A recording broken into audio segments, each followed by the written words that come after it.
Darius Red Cole ruled Chicago's underworld with fear, Mateo El Sapo Rivas commanded the borderlands with brutality, and Blaine Mercer watched them both from the shadows, waiting for the perfect moment to destroy everything they built. This isn't just a story of gangs.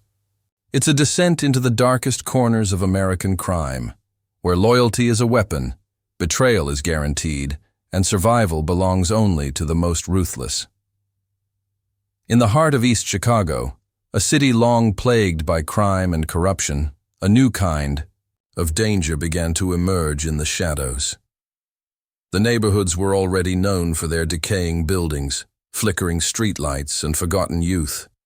But what no one expected was the sudden rise of a group so organized, so ruthless, that even veteran criminals felt a shift in the streets.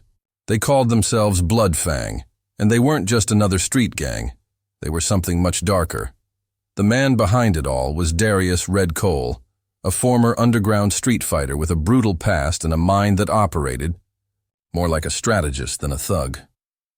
Red had grown up watching the downfall of small-time gangs who fought over scraps. He understood that fear was a better weapon than any gun, and loyalty built through manipulation could be more powerful than blood ties.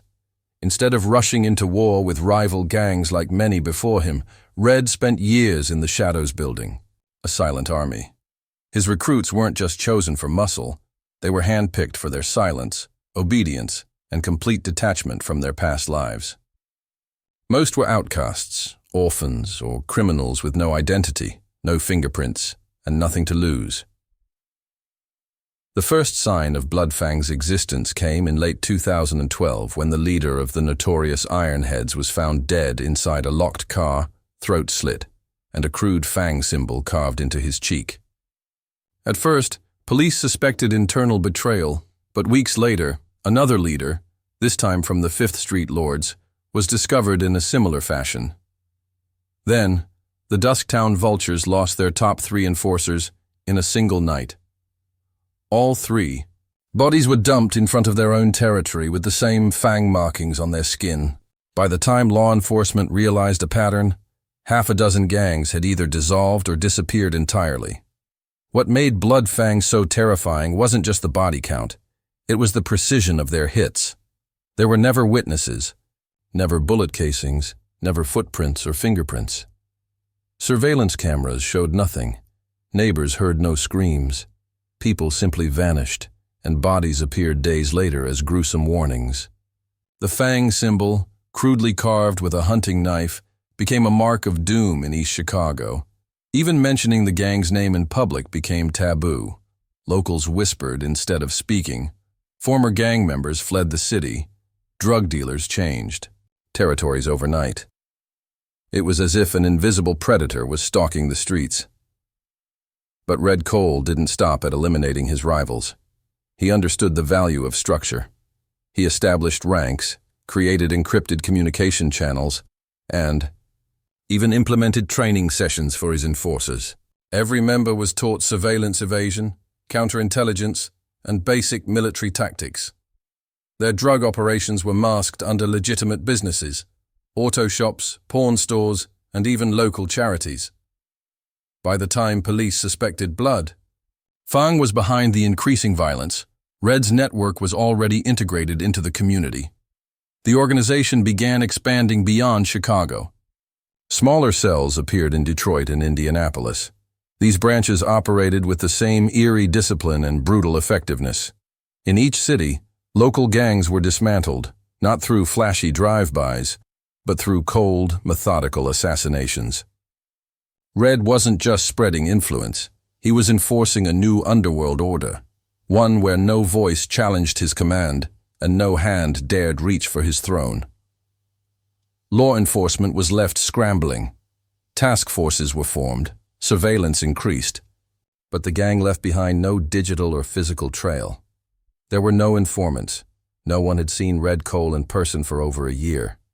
Even the most seasoned detectives admitted they had never encountered a gang so disciplined and so entirely off the grid. Red operated from the shadows, issuing orders through encrypted burners and trusted lieutenants who only saw him once every few months. His true power came not from violence alone, but from the psychological grip he held over both his enemies and his own soldiers.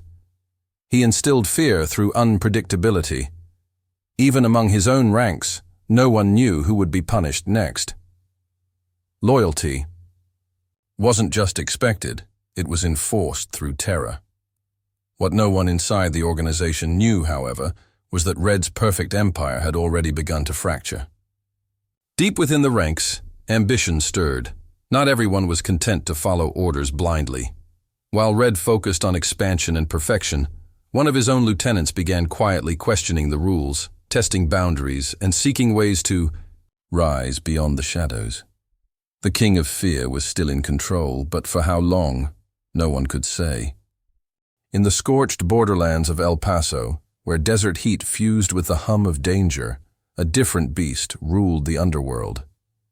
While cities like Chicago saw silent, calculated movements in their criminal underbelly, El Paso endured a storm of raw, open violence. Here, brutality wasn't whispered. It was screamed from rooftops and carved into concrete. At the center of this chaos stood El Cartel, a gang forged not by desperate street kids, but by seasoned ex-cartel soldiers. These were men trained in war, fluent in murder, and loyal to the code of silence that had been burned into them by years of survival. The founder of El Cartel, Mateo El Sapo Rivas, was a ghost with blood on his hands long before his name made headlines.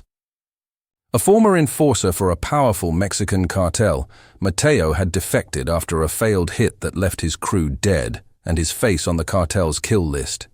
He disappeared across the border and re-emerged in El Paso with a vision. He would build something even more powerful than the organizations he once served, something ruthless, loyal, and impossible to bring down. El Cartel, meaning the prison, wasn't just a name.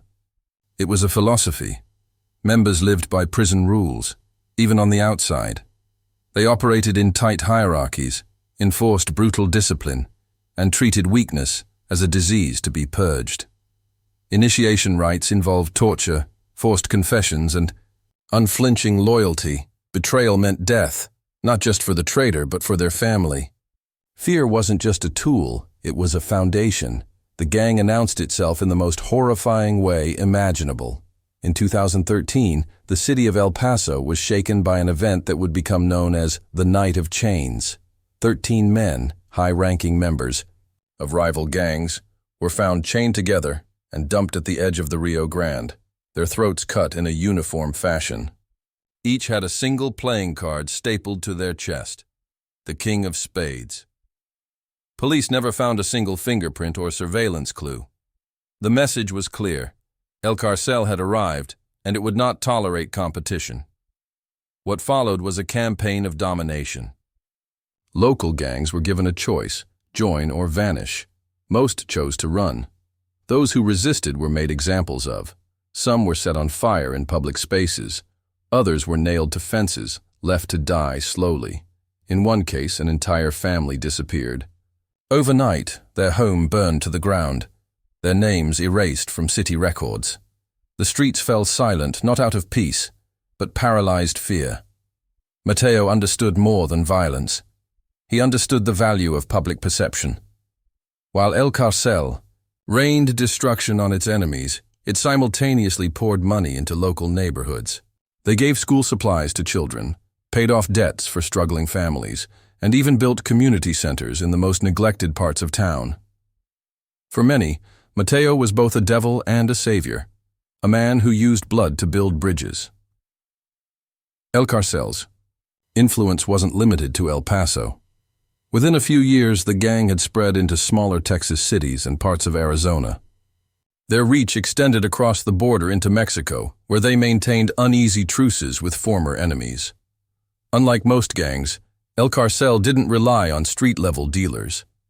They moved in bulk. Drugs, weapons, and even human trafficking operations flowed through warehouses, railroads, and airstrips in the desert. The gang's structure remained nearly impossible to infiltrate. Every member operated under a code name. No phones, no social media.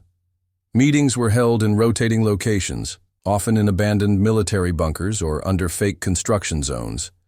Informants were rare, and those caught feeding information to law enforcement were executed within days, sometimes hours. Mateo himself became a myth. He was rarely seen in public. When he did appear, he was always masked, surrounded by heavily armed guards. His inner circle called him El Comandante, and his word was law. Any opposition within the gang was silenced quickly and mercilessly. He ruled not just through power, but through ideology. Members believed they were part of a revolution, not a criminal empire. They saw themselves as survivors of a corrupt system, taking what the world had denied them. But as El Cartel pushed into Arizona, they encountered a new resistance. The Steel Flag, a local militia-style gang, refused to bow to Mateo's forces. What followed was a brutal standoff that lasted months, with bodies piling up in rural canyons and desert roads. Though El Cartel eventually overpowered them, the battle left a scar on the organization. Resources were drained, and the attention of federal agencies increased dramatically. Still, Mateo had his eyes set on something larger. He wasn't content with the southern territories. His next target was the Midwest, specifically Chicago. Rumors had reached him of a powerful gang ruling the North with terrifying efficiency. Mateo didn't fear them. He was intrigued. He saw them not as a threat, but as prey. What Mateo didn't know was that this expansion would ignite a war unlike any before. One that would reshape the criminal landscape of the United States and introduce a new, even deadlier enemy into the equation. The silent forces in Chicago were already watching, and they would not welcome invaders. The tension between Bloodfang and El Cartel began with whispers, rumors drifting through underground networks, coded messages, and intercepted conversations. Darius Red Cole had heard the name Mateo El Sapo Rivas before. A few years earlier, their worlds never touched. One ruled the industrial shadows of the Midwest, the other terrorized the desert borderlands of the South. But by early 2018, their paths collided with fire and blood. It started with a shipment. One of El Cartel's heroin transports, rerouted through Michigan as part of Mateo's northern expansion, vanished. Days later, 3 of Mateo's men were discovered inside a torched motel in Toledo. They'd been tied to rusted bed frames, their eyes gouged out, and the unmistakable fang symbol carved into their foreheads. The message wasn't subtle. It was a declaration. The Midwest belonged to Bloodfang. Mateo didn't hesitate. He authorized a counterstrike within 48 hours. A Bloodfang-controlled warehouse in Cleveland was stormed in the dead of night. 8 men were gunned down. The facility was burned to ash. Police found assault rifle casings, homemade explosives, and one final insult, El Cartel's calling card, the King of Spades, spray-painted across the entrance.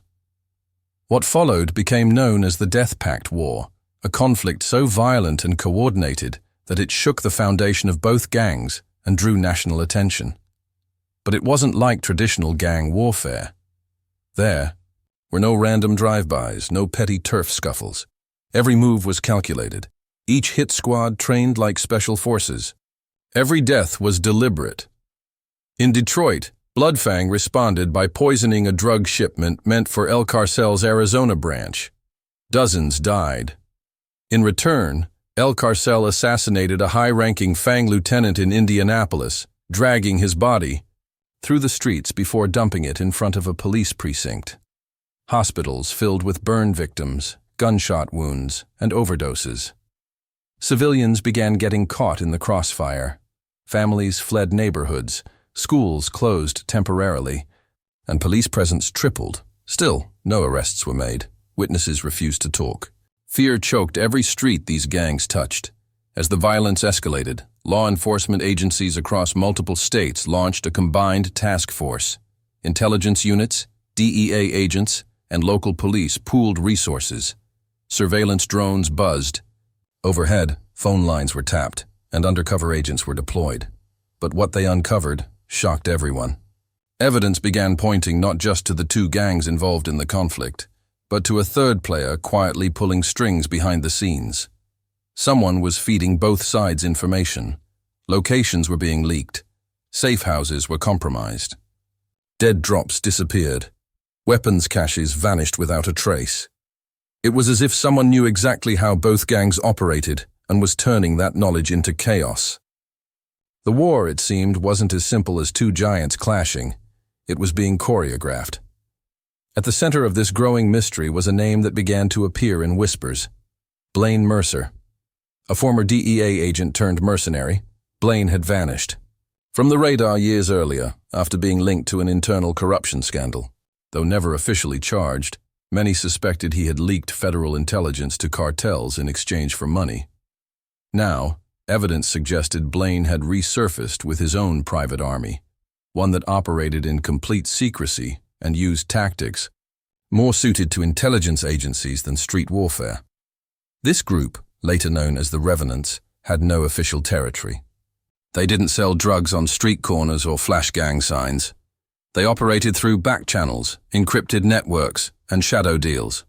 Comprised of former law enforcement, ex-military operatives, and international arms dealers, they were less a gang and more a rogue unit of professionals turned criminals. Blaine had been observing Bloodfang and El Cartel for years, analyzing their weaknesses, studying their leaders, and preparing for a hostile takeover. He saw both gangs as outdated machines fueled by fear and blood, machines he could dismantle and absorb into something far more powerful. Inside Bloodfang, paranoia began to grow. Red Cole started suspecting betrayal among his lieutenants. He replaced several top enforcers with hand-picked soldiers from his early days, but the leaks didn't stop. Executions became routine. Anyone even slightly suspected of disloyalty disappeared. Red, once untouchable, had become a ruler driven by fear of ghosts. Mateo fared no better.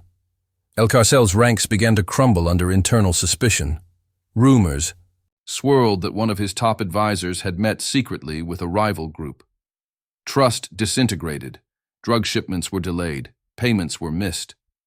Mateo turned increasingly erratic, relying on heavy narcotics to suppress growing anxiety. His once loyal army began to question his leadership. By late 2019, both Bloodfang and El Cartel were bleeding from the inside. While their leaders desperately tried to hold power, the Revenants made their final preparations. Territories were mapped. Informants were activated. Weak links were exploited. The two largest gangs in America had been dragged into a war neither of them fully understood. And soon, they would both discover that their true enemy wasn't each other. It was, the quiet storm gathering beneath them, ready to erase their legacy forever. By early 2020, the streets that had once echoed with the terrifying presence of Bloodfang and El Cartel had fallen into eerie silence. Not the peace of safety, but the quiet that comes before annihilation. As both criminal empires collapsed, inward, consumed by paranoia and bloodshed, the real architects of the chaos, the Revenants, stepped into the light for the first time. Their leader, Blaine Mercer, had waited years for this moment. A master tactician with no allegiance to any gang, city, or ideology, Blaine's goal wasn't control, it was conquest. The Revenants struck with precision. In one coordinated week, 5 major stash houses, 2 belonging to Bloodfang and 3 under El Cartel, were raided and stripped clean. Weapons, cash, drugs, everything vanished. Surveillance footage showed nothing. No cars, no people, no sounds. It was as if the buildings had been vacuumed into the earth. But the most chilling part was the calling card Blaine left behind. A black playing card, completely blank, placed exactly where the gang's insignia once stood. Blaine understood, something that Red Cole and Mateo Rivas never fully grasped. Fear alone couldn't sustain power forever. Control had to evolve. The Revenants were not bound by territory or tradition. They didn't recruit from the streets. They scouted prisons, special ops veterans, and failed intelligence agents. Members underwent psychological conditioning and brutal field training. Their operations were compartmentalized, making infiltration nearly impossible. Each cell worked independently, but with shared objectives. Cut off the head, take the spine, and move on. As the revenants spread through Chicago, Detroit, and El Paso, something unprecedented happened. Gang members began surrendering, not to the police, but to Blaine. Facing death or assimilation, many chose to join. But joining meant surrendering everything: name, past, family. In exchange, they received protection, training, and a place in what Blaine promised would be the future of organized crime. Red Cole saw it coming, but too late. His inner circle was crumbling. Trusted lieutenants disappeared without a trace. One of his key drug chemists was found hanged in a warehouse, a black card pinned to his chest. Red tried to rally his remaining men for one last stand. He barricaded himself in a fortified building on the south side of Chicago, surrounded by armed guards and steel doors. But the revenants didn't use force. They used manipulation. Red's food supply was poisoned. His generators shut down. His communications jammed. Within days, his empire starved and surrendered from within. Red was found in his command room, unarmed, his body untouched. On his desk lay a black card and a message written in chalk. "You ruled with fear, we rule with silence." Mateo Rivas fell harder. After a failed ambush in Arizona left half his elite enforcers dead, he retreated to a hidden compound near the border. But the revenants had already infiltrated his security detail. In a single night, his location was compromised, his escape tunnels sealed, and his guards neutralized. Mateo's body was never found. Only the remains of his compound, burned to the ground, with a single black drone circling overhead, transmitting footage to every major news outlet in the country. By mid-2020, both Bloodfang and El Cartel were declared dismantled by federal authorities. Press conferences praised the success of new task forces. Media outlets celebrated the end of a bloody chapter in American crime history. But behind the headlines, those who truly understood the underworld knew the truth. The gangs hadn't been stopped. They had been replaced. The revenants never claimed territory in the traditional sense. Instead, they embedded themselves into shipping routes, financial systems, and digital communication hubs. They operated like a corporation with the soul of a shadow army. There were no colors, no signs, no public threats. Only silence and control. Crime rates dropped in some areas, but not because crime ended. It had become invisible. Blaine Mercer disappeared again, but his legacy remained. He had built an empire not with chaos, but with strategy. No loyalty, no emotion, just efficiency. The name Blood Fang became folklore. El Cartel faded into myth. But the revenants lived on, nameless and formless, hiding in plain sight. For the public, the top gangs had been destroyed. For those who knew better, the deadliest one had just begun.